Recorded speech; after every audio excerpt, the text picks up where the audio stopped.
विपक्ष में आ गए, जो सदस्य विरोध में ना गए, मेरे विचार में निर्णय हवालों के पछुआ। આજથી શરૂ થયું સંસદનું શિયાળુ સત્ર અને પહેલા દિવસે હોબાળા અને નારેબાજીની શરૂઆત થઈ। આવા જ હંગામા વચ્ચે સરકારે સંસદના બંને ગૃહમાં કૃષિ કાયદો પરત લીધો। भारत सरकार ने पूरी संवेदनशीलता के साथ आंदोलनरत किसान संगठनों से चर्चा की और हमें दुख है कि उसके लाभ समझाने में हम सफल नहीं हुए। यह आज़ादी के अमृत महोत्सव का वर्ष है। पुराने संकल्प पूरे करना है, नए संकल्प लेकर आगे बढ़ना है। એક વર્ષ પહેલા જે રીતે કૃષિ કાયદો અમલમાં મુકાયો હતો અને જે પ્રકારે નારેબાજીથી સંસદનું ગૃહ ગુંજી ઉઠ્યું હતું તેવો જ હોબાળો અને હંગામો આજે જ્યારે બિલ પરત લેવાયું ત્યારે થયો। વિપક્ષનો આરોપ છે કે ન તો કાયદો લાવતી વખતે ચર્ચા થઈ, ન તો કાયદો પરત લેતી વખતે ચર્ચા થઈ। 3 फॉर्म बिल्स जो विड्रॉ किए इसका तो हम स्वागत करते हैं, सपोर्ट करते हैं, इसमें कोई संशय नहीं है। इसका कोई गैर अर्थ निकालने की जरूरत नहीं है। हम जो 3 एक्ट उन्होंने विड्रॉ किया है उसके समर्थन में हम हैं, लेकिन हम ये चाहते हैं कि उसके ऊपर बहस हो जाए। क्यों इतना देर हुआ, क्या हुआ, ये सारी चीजें आ जाएंगे। लखीमपुर खीरी का भी इंसिडेंट आ जाएगा, दूसरी चीजें भी आ जाएंगी, तो इसीलिए हम चाहते हैं फुल डिस्कशन उसके ऊपर। આ પહેલા સંસદની બહાર પણ નારેબાજી થઈ। પહેલા ટીએમસીના સાંસદોએ પ્રદર્શન કર્યું, ત્યારબાદ કોંગ્રેસ તરફથી ખુદ સોનિયા ગાંધી અને રાહુલ ગાંધી મેદાનમાં ઉતર્યા અને પ્રદર્શન કર્યું। બપોર બાદ રાહુલ ગાંધીએ પ્રેસ કોન્ફરન્સ યોજીને હલ્લાબોલ કર્યો। 3 काले कानून हैं, इनको वापस लेना पड़ेगा।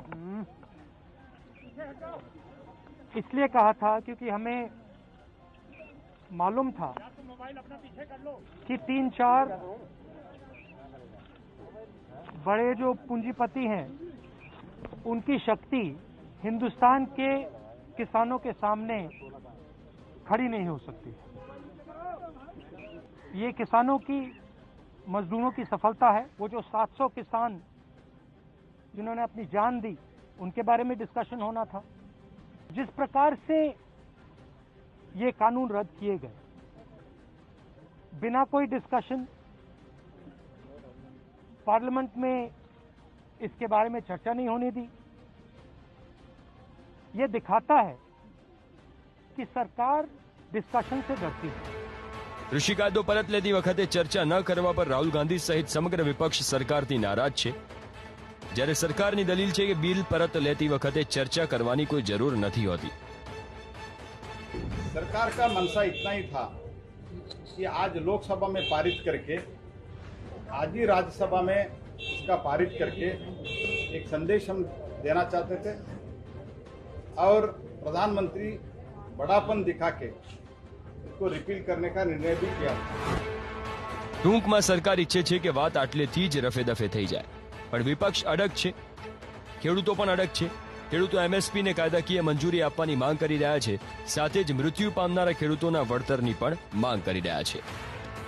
ये सारी जगह पारित होगा, ये खत्म होगा, लेकिन दूसरे मामलों पर हम बातचीत करके सरकार से, उससे बगैर हम यहाँ से नहीं जाएंगे।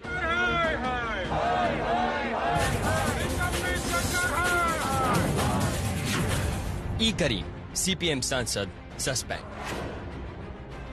फूलो देवी नेता कांग्रेस सांसद सस्पेंड। छाया वर्मा कांग्रेस सांसद सस्पेंड। रिपुन वोरा कांग्रेस सांसद सस्पेंड।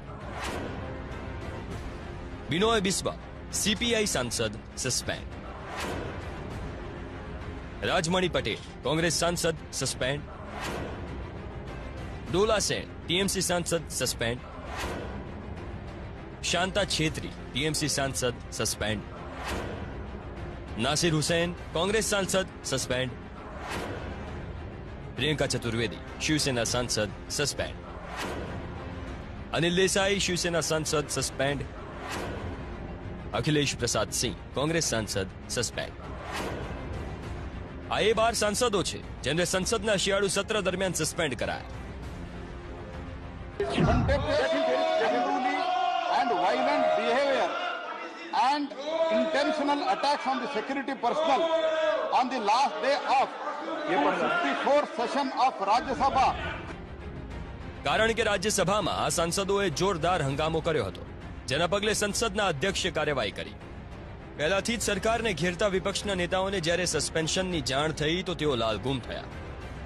जो लोगों की आवाज उठाते हैं और लोगों के तरफ से जो बात कर रखते हैं, स्टेट के ओर से कोई बात रखते हैं, अगर उनके आवाज को बंद किया जाए, अगर ये तो डेमोक्रेसी की गला घोटने की बात है.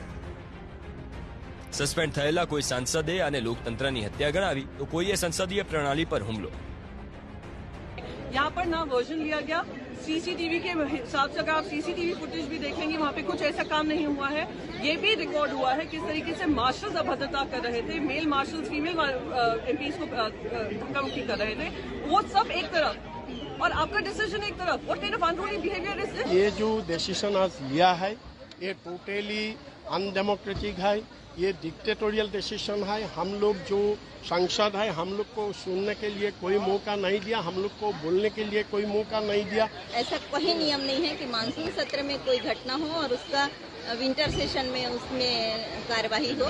ये तो कहीं किसी नियम में नहीं है, तो मैं तो इसको पहले सिरे से खारिज करती हूँ. સસ્પેન્ડેડ સાંસદો પોતાનો બચાવ કરતા જોવા મળ્યા તો કેટલાક સાંસદો મોદી સરકાર પર સવાલ ઉઠાવતા જોવા મળ્યા. પણ જે 12 સાંસદોને સસ્પેન્ડ કરાયા તેમના પર મોન્સૂન સત્રમાં પણ સંસદની ગરિમાને ઠેસ પહોંચાડવાનો આરોપ લાગ્યો હતો.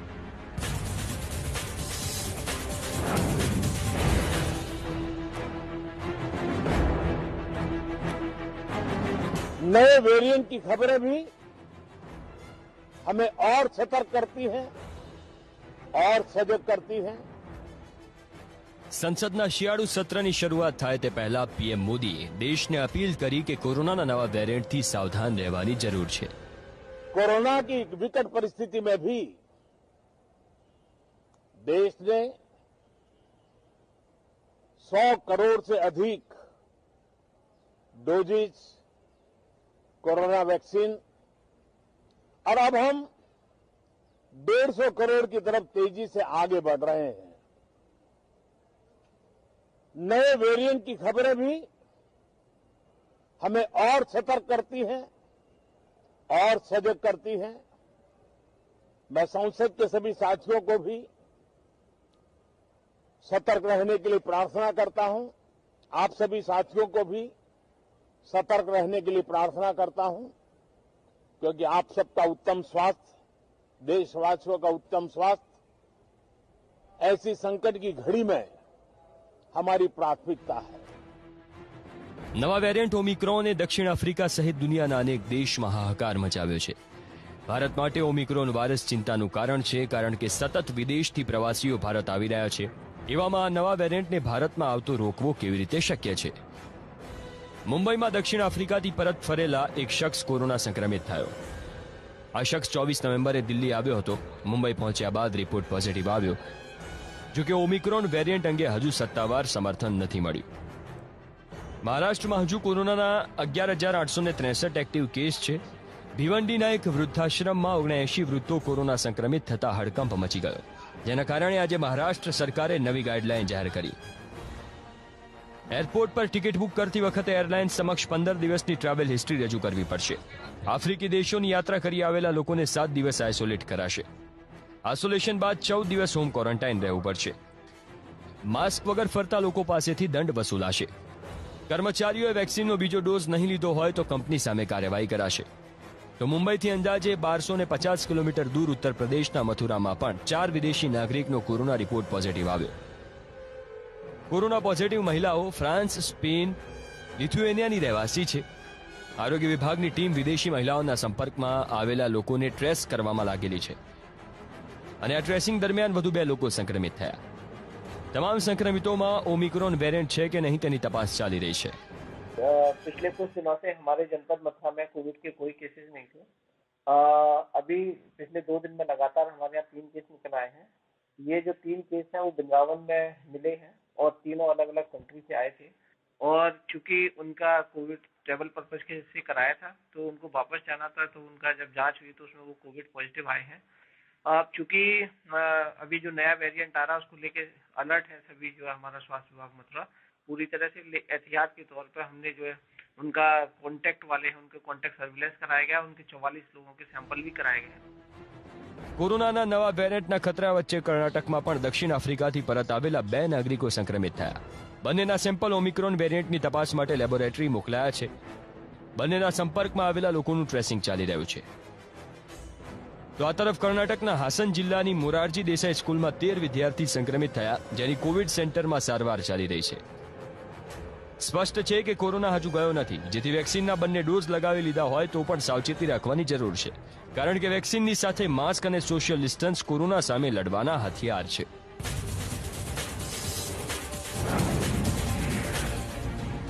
નવા વેરિયન્ટના વધતા જતા ખતરાને ધ્યાને રાખીને ભારતે વિદેશથી આવતા પ્રવાસીઓ માટે ખાસ ગાઈડલાઈન જાહેર કરી. પ્રભાવિત દેશમાંથી ભારત આવતા તમામ યાત્રીઓનો એરપોર્ટ પર કોરોના ટેસ્ટ થશે. કોરોનાના બંને ડોઝ લીધા હોવા છતાં આરટીપીસીઆર ટેસ્ટ કરાશે.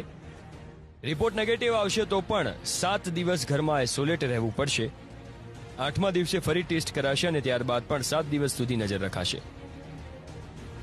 કોરોનાના સતત બદલતા વેરિયન્ટ અને તેના ખતરાને જોતા ભારત પણ વેક્સિન નીતિમાં બદલાવ કરી શકે છે. અન્ય દેશોની જેમ ભારતમાં પણ હવે વેક્સિનના બૂસ્ટર ડોઝ પર કોઈ નિર્ણય લેવાઈ શકે છે. एक तो ये बूस्टर है कि हमें जरूरत है, नहीं है जरूरत, कब जरूरत होगा.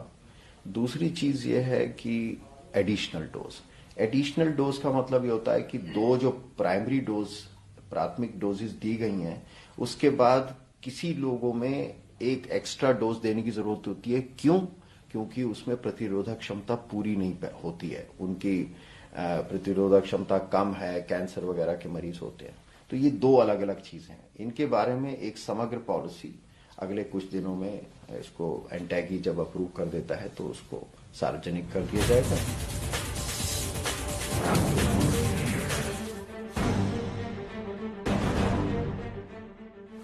કોરોનાનો નવો વેરિયન્ટ ઓમિક્રોનને લઈને ગુજરાતનું પ્રશાસન પણ એલર્ટ છે. ભારત સરકારે 12 જેટલા દેશમાંથી આવતા પ્રવાસીઓને લઈને જાહેર માર્ગદર્શિકા મુજબ અમદાવાદ એરપોર્ટ પર વ્યવસ્થા ઊભી કરવાની કામગીરી અને તેના નિરીક્ષણ માટે આરોગ્ય કમિશનર જયપ્રકાશ શિવહરે એરપોર્ટની મુલાકાત લીધી. આરોગ્ય કમિશનર જયપ્રકાશ શિવહરેએ કહ્યું કે 12 દેશમાંથી આવતા તમામ મુસાફરોના ફરજિયાત ટેસ્ટ કરાશે. રિપોર્ટ નેગેટિવ આવશે તો જ એરપોર્ટ બહાર જવા દેવાશે. પોઝિટિવ આવનારને હોસ્પિટલ અથવા હોટેલમાં આઇસોલેટ કરાશે. અમદાવાદ એરપોર્ટ પર 25 જેટલી ટીમ ટેસ્ટિંગ માટે કાર્યરત રહેશે. આ 12 દેશોમાંથી લોકો આવતા માટે અહીંયા આવ્યા પછી પણ ફરજિયાત આરટીપીસીઆર ટેસ્ટ કરાવવાનું છે અને અહીંયાથી એમનું નેગેટિવ રિપોર્ટ આવે તો જ આ લોકો એરપોર્ટ છોડી શકશે. આ સિવાય એરપોર્ટ છોડી શકશે નહીં. આમાંથી કોઈનું પોઝિટિવ આવે તો એમને પછી ગવર્મેન્ટની વોચ હેઠળ સરકારી હોસ્પિટલમાં અથવા તો પ્રાઇવેટ હોસ્પિટલમાં અથવા તો હોટલના આઇસોલેશનમાં રાખવામાં આવશે અને એમનું ફરજિયાત જીનોમ સિક્વન્સિંગ કરાવવામાં આવશે. આ રીતની વ્યવસ્થા છે. તો આરોગ્ય વિભાગના અગ્ર સચિવ મનોજ અગ્રવાલે કહ્યું કે ઓમિક્રોન વેરિયન્ટની રસી લેનાર લોકો પર શું અસર થશે તેના પર આરોગ્ય વિભાગ નજર રાખી રહ્યું છે.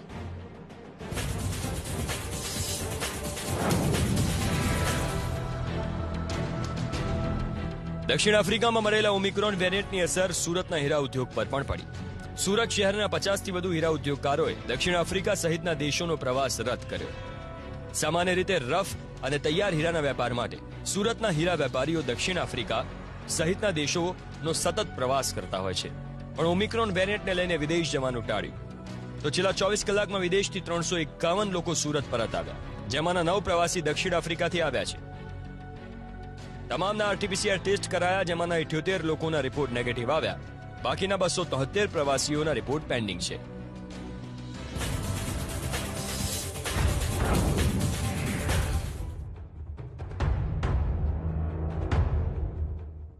उनके खिलाफ गैंगस्टर के तहत मुकदमा दर्ज हो रहा है और उनकी संपत्ति को जब्त कराने और राष्ट्रीय सुरक्षा कानून के अंतर्गत उनको सबको निरुद्ध करने जा रहे हैं.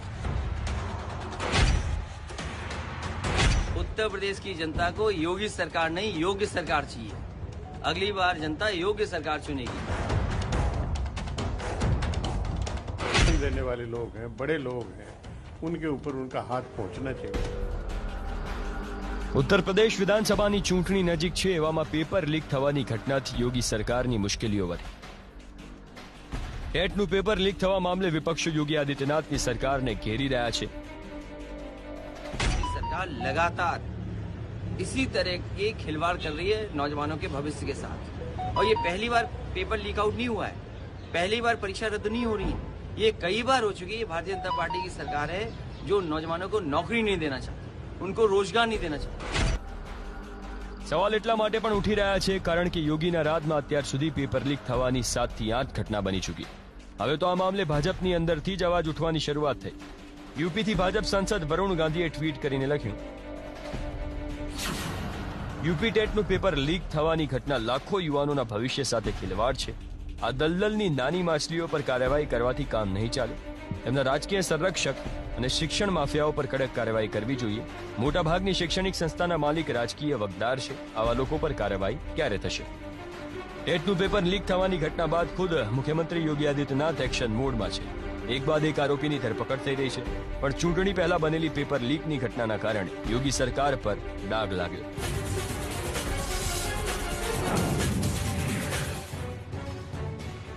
રાજસ્થાનનું પાણી નહીં આપીએ ગુજરાતને, આવું કહેવું છે રાજસ્થાનના મંત્રીનું. નવા બનેલા મંત્રી મહેન્દ્રજીતસિંહ માલવિયાએ કહ્યું કે માહી ડેમમાંથી ગુજરાતને અપાતા પાણીને રોકીને બાંસવાડા અને ડુંગરપુરના ખેડૂતોને અપાશે. મંત્રીએ દાવો કર્યો કે વર્ષ 1966માં માહી ડેમના નિર્માણ વખતે બાંધકામના ખર્ચમાં ગુજરાત સરકારે 55% હિસ્સો આપ્યો હતો. એ સમયે નક્કી થયું હતું કે ગુજરાતના ખેડામાં નર્મદાનું પાણી પહોંચે ત્યાં સુધી માહીબંધનું 40 TMC પાણી ગુજરાતને અપાશે. પણ હવે આ મામલે ગુજરાત સરકાર ચૂપ છે. आज हमने बात की है कि जो गुजरात को 40 TMC पानी जा रहा है, उस पानी को हम रोकेंगे, क्योंकि पहले से ही समझौता किया हुआ है कि जब नर्मदा का पानी खेड़ा धरती में चला जाएगा तो कड़ाना का माही का पानी है वो अपना गुजरात सरकार छोड़ देगी. अब नर्मदा का पानी खेड़ा धरती में पहुंच चुका है और जो पुराने टाइम का समझौता किया हुआ है, वो समझौता के अनुसार वो 40 TMC पानी हम राजस्थान को लेने की कोशिश करेंगे.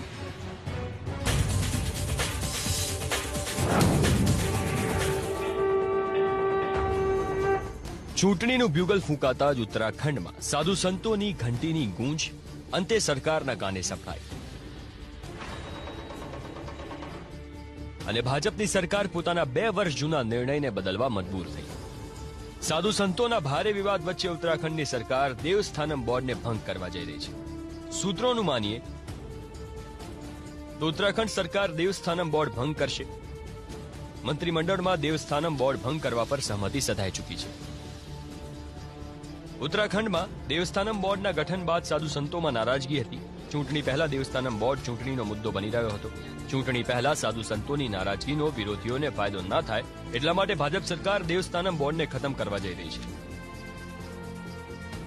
કારણ કે પહેલાથી જ કોંગ્રેસ આ બોર્ડનો વિરોધ કરી ચૂકી. જ્યારે આમ આદમી પાર્ટી ઉત્તરાખંડને આધ્યાત્મિક રાજધાની બનાવીને સાધુ સંતોને રીઝવવાની કોશિશમાં લાગેલી છે. જે દેવસ્થાનમ બોર્ડ ઉત્તરાખંડમાં ચૂંટણીનો મુદ્દો બન્યો છે તે આખરે શું છે તેની વાત કરીએ તો ઉત્તરાખંડમાં 4 ધામ અને 51 મંદિરનું નિયંત્રણ સરકારના હાથોમાં છે. 15 જાન્યુઆરી 2020ના તત્કાલીન ત્રિવેન્દ્ર સરકારે બોર્ડની રચના કરી હતી. બદ્રીનાથ, કેદારનાથ, યમુનોત્રી, ગંગોત્રી મંદિરોનું નિયંત્રણ બોર્ડ પાસે છે. બોર્ડના નિર્માણ પહેલા મંદિરોની દેખરેખનું કામ પુરોહિતો પાસે હતું. ઉત્તરાખંડના તીર્થ પુરોહિતો દેવસ્થાનમ બોર્ડનો વિરોધ કરી રહ્યા છે. સાધુ સંતોનો આરોપ છે કે હિન્દુઓની આસ્થામાં સરકાર દખલગીરી કરે છે. ઉત્તરાખંડને દેવભૂમિ કહેવામાં આવે છે. રાજ્યના મોટા ભાગના જિલ્લામાં મોટા મોટા ધાર્મિક સ્થળો છે જેની અસર પૂરા રાજ્ય પર થાય છે. એવામાં સરકાર નથી ઈચ્છતી કે સાધુ સંતો તેમનાથી નારાજ થાય, જેના કારણે ચૂંટણી પહેલા સરકાર સાધુ સંતોના વિરોધ સામે ઝૂકી ગઈ.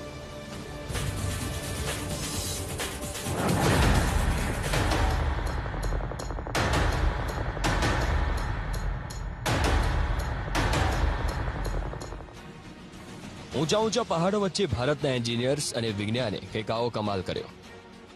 થોડા જ મહિના બાદ મણિપુરમાં મહાકાય પિલર પર પુલના નિર્માણનું કામ પૂર્ણ થશે અને તેના પર દોડતી થશે હાઈ સ્પીડ ટ્રેન. આ દ્રશ્યો છે ઉત્તર પૂર્વીય રાજ્ય મણિપુરના, જ્યાં જીરીબામ અને ઇમ્ફાલ વચ્ચે વિશ્વના બીજા નંબરના સૌથી ઊંચા રેલવે બ્રિજનું નિર્માણ ચાલી રહ્યું છે. જીરીબામ અને ઇમ્ફાલ વચ્ચે રેલવે લાઇનના નિર્માણ બાદ 200 કિલોમીટરથી વધુનું અંતર કાપવામાં અંદાજે 6 કલાકનો સમય બચશે. આ પુલ કોઈ વર્લ્ડ રેકોર્ડ માટે નથી બનાવાયો. તેનો ઉદ્દેશ નોર્થ ઇસ્ટમાં રેલવેના વિકાસની સાથે સાથે આ બ્રિજ સામરિક રીતે પણ ઘણો મહત્વનો છે. જો ભારતના નકશાને ધ્યાનથી જોઈએ તો મણિપુર સીધી રીતે મ્યાનમારની સરહદ સાથે જોડાયેલું છે. મ્યાનમારના રસ્તે મણિપુરમાં ઉગ્રવાદીઓ વધુ એકવાર પોતાના પગ પસારવાની ફિરાકમાં છે. આ ખૂબસૂરત રાજ્યમાં ઉગ્રવાદીઓ હિંસા ફેલાવવા માંગે છે. જો કે તેમના આ નાપાક ઇરાદા પાછળ ક્યાંક ને ક્યાંક ચીનનો પણ હાથ છે. એવું માનવામાં આવે છે કે ચીન ઉગ્રવાદી સંગઠનો માટે ટેરર ફંડિંગનું કામ કરે છે. મ્યાનમારને હાથો બનાવીને ચીન મણિપુરમાં ઉગ્રવાદ ફેલાવીને ભારતને પરેશાન કરવા માંગે છે. ચીનની આ ચાલને નિષ્ફળ બનાવવા પહાડો વચ્ચે વસેલા આ રાજ્યમાં કનેક્ટિવિટી એવી રીતે વધારવાની કોશિશ છે કે સેનાની અવરજવર વધુ સરળ થઈ જાય. જીરીબામથી ઇમ્ફાલ વચ્ચે બની રહેલા રેલવે નેટવર્ક આ જ કોશિશનો ભાગ છે, જેના મારફતે મણિપુરને મેનલેન્ડ સાથે જોડવામાં આવે. स्ट्रैटेजिक रूट दृष्टि से भी ये रूट हमारे लिए बहुत ही महत्वपूर्ण है, क्योंकि मणिपुर के बॉर्डर जो है उधर म्यांमार से जुड़ा हुआ है. उसके अलावा जो नॉर्थ साइड में यदि कोई मोबिलाइजेशन आर्मी को करना है तो वो बाय लैंड के रास्ते से यहाँ से किया जा सकता है. हमारा इस ईस्ट का जो पूरा बॉर्डर है वो पूरा मणिपुर, नागालैंड और मिजोरम के इलाके को टच करता है. उसके हिसाब से यदि आर्मी का मूवमेंट करना हो तो रेलवे के नेटवर्क से आपने अभी देखा कि 2 से 2.5 घंटे में पहुंच सकते हैं. और यदि रेलवे आर्मी की गाड़ियां चलेंगी तो उनको कहीं रुकना भी नहीं होता है, तो वो हम बल्कि 2 घंटे में भी पहुंचा सकते हैं. तो यदि कोई आवश्यकता आई, इमरजेंसी आती है, तो इस रेलवे के नेटवर्क से आर्मी का डिप्लॉयमेंट, आर्मी का मूवमेंट बहुत ही तेजी से हो सकता है. તાજેતરમાં મ્યાનમાર સરહદ નજીક મણિપુરના એક ગામમાં ઉગ્રવાદી હુમલામાં ભારતીય સેનાના એક કર્નલ અને તેમના પરિવારના સભ્યો સહિત 7 લોકોના મૃત્યુ થયા હતા. 2 ઉગ્રવાદી સંગઠન પીપલ્સ લિબરેશન આર્મી અને મણિપુર નાગા પીપલ્સ ફ્રન્ટે હુમલાની જવાબદારી લીધી હતી. દુશ્મનોને જવાબ આપવા માટે હથિયારોની સાથે બોર્ડર વિસ્તારમાં રેલવે અને રસ્તાનું નેટવર્ક બિછાવવું અત્યંત જરૂરી છે. અને ભારત સરકાર આ જ કોશિશમાં લાગેલી છે, જેનો ભાગ છે મણિપુરમાં બની રહેલો આ બ્રિજ. આ રેલવે લાઇન પર હાલ 111 કિલોમીટર લાંબી ટ્રેક પાથરવાની કામગીરી ચાલી રહી છે, જેના પિલરનું સૌથી અઘરું કામ પૂર્ણ થવાની અણીએ છે. આ બંને પિલર એવા છે જેનાથી અનેક વિક્રમ સર્જાશે. पिलर पर जो ब्रिज बनते हैं उन ब्रिजों में अगर शुमार किया जाए उस कैटेगरी में तो ये दुनिया का सबसे ऊंचा ब्रिज होगा जब ये बनकर के तैयार हो जाएगा. इनके जो पिलर हैं इसमें 2 पिलर ऐसे हैं जो 141 मीटर है जिनकी हाइट, जो कि दिल्ली की कुतुब मीनार से लगभग दुगनी हाइट है. तो इस तरह से ये जो ब्रिज बन रहा है ये इम्फाल और जिरीबाम के बीच में जो रेलवे लाइन बन रही है, जो कि बहुत ही स्ट्रेटेजिक रेलवे लाइन है हमारी सेनाओं के लिए. और जो जिस तरीके के मूवमेंट होते हैं सेनाओं के चाइना बॉर्डर पे या म्यांमार के पास, उनके लिए ये जो नई रेलवे लाइन बन रही है जिरीबाम से लेकर के इम्फाल तक की, वो बेहद महत्वपूर्ण स्ट्रेटेजिक लाइन है. આ પિલરને આધુનિક ટેકનોલોજી અને ડિઝાઇનથી તૈયાર કરાયા છે. 141 મીટર ઊંચા આ પિલર પર ચढ़વા માટે અંદર લિફ્ટ અને સીડીઓ બનાવાઈ છે. ये आप देखेंगे कि ये वैली जहां हम खड़े हुए हैं आपको पूरी वैली दिखाई दे रही है. ये ब्रिज बेसिकली एक वैली को क्रॉस कर रहा है जो कि करीब 703 मीटर लंबाई में है. और इसकी सबसे खूबी यह है कि ये ब्रिज क्योंकि वैली बहुत ही ऊंची है, तो इस वैली को क्रॉस करने के लिए हमारे को यहाँ पे पिलर की जो हाइट है वो 141 मीटर है, जो कि कुतुब मीनार से करीब दुगनी है. और वर्ल्ड की सबसे हाईएस्ट पियर ब्रिज की कैटेगरी में ये ब्रिज आ जाएगा जब ये हमारा बन के तैयार होगा. अभी कौन है नंबर 1? अभी इस समय जो ब्रिज टॉलेस्ट पियर ब्रिज है वो Mala Rijeka viaduct on Belgrade Bar railway line in Europe में है, जिसकी हाइट 139 मीटर है. 111 કિલોમીટરની આ રેલવે લાઇનનું કામ 4 તબક્કામાં પૂર્ણ કરાશે. પહેલા તબક્કાનું કામ પૂર્ણ થઈ ચૂક્યું છે, જેમાં 12 કિલોમીટરના ટ્રેક પર ટ્રેન પણ દોડી રહી છે. જ્યારે બીજા તબક્કાનું કામ 95% પૂર્ણ થયું છે અને ત્રીજા તબક્કાના કામ અંતર્ગત નેનો બ્રિજ બનાવાઈ રહ્યો છે, જે દુનિયાનું સૌથી ઊંચું બ્રિજ હશે. આ પ્રોજેક્ટમાં નેનો બ્રિજની આગળ એક ટનલનું નિર્માણ પણ કરાશે. એબીપી ન્યૂઝની ટીમ એ ટનલની અંદર પહોંચી, જે મોટા ભાગે તૈયાર થઈ ચૂકી છે. અને આશા છે કે 2023 સુધી આ પ્રોજેક્ટનું કામ પણ પૂર્ણ થશે. પ્રોજેક્ટના પૂર્ણ થયા બાદ પેરામિલિટરી फोर्सेस અને સેના માટે બોર્ડર पर પહોંચવું સરળ બનશે. हमारे माननीय प्रधानमंत्री महोदय ने अपने इस बार रेड फोर्ट से भी कहा था कि हम सारे नॉर्थ ईस्ट के कैपिटल्स को रेलवे नेटवर्क से कनेक्ट करेंगे और ये सारे कैपिटल्स कनेक्ट होने के पश्चात ये पूरा रीजन जो है ये मेन लैंड से इंटीग्रेट हो जाएगा. तो आप देखेंगे करीब 10 घंटे की जो है हमें इसमें बचत होगी. પહેલાથી ચીનની નજર ભારત અને નોર્થ ઇસ્ટના રાજ્યો પર છે, જેના કારણે આ વિસ્તારની સુરક્ષા વિશેષ જવાબદારી છે. એટલા માટે મણિપુર, અસમ, મિઝોરમ, ત્રિપુરા, મેઘાલય, સિક્કિમ જેવા રાજ્યો સાથે જોડવાની તૈયારીઓ ચાલી રહી છે, જેથી સમય રહેતા આ કનેક્ટિવિટીથી મોટા ઓપરેશનને અંજામ આપી શકાય. જીરીબામ ઇમ્ફાલ રેલવે લાઇન ઉપરાંત પૂર્વોત્તરમાં 2022થી 2024 સુધી અનેક મોટા રેલવે પ્રોજેક્ટનું કામ પૂર્ણ કરાશે. મિઝોરમમાં બૈરાની સેરંગ રેલવે લાઇન, નાગાલેન્ડમાં દીમાપુર કોહિમ રેલવે લાઇન, મેઘાલયમાં ટેટેલિયા બિનનિહાટ રેલવે લાઇન, સિક્કિમમાં સિવોક રંગપો રેલવે લાઇન જેવા પ્રોજેક્ટ 2023 સુધી પૂર્ણ કરવાની યોજના છે, જેનાથી નોર્થ ઇસ્ટના તમામ પાટનગર મુખ્ય રેલવે લાઇનથી જોડાઈ જશે.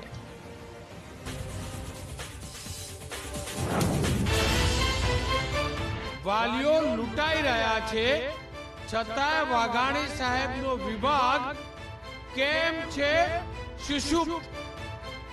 શાળા કોલેજોમાં બીજી ટર્મની આવતીકાલથી શરૂઆત તો થશે, પણ ફી ક્યારે કરાશે નિર્ધારિત? જુઓ, હું તો બોલીશ રાત્રે 8 વાગે. FRC કેમ સાબિત થઈ રહી છે ફારસ?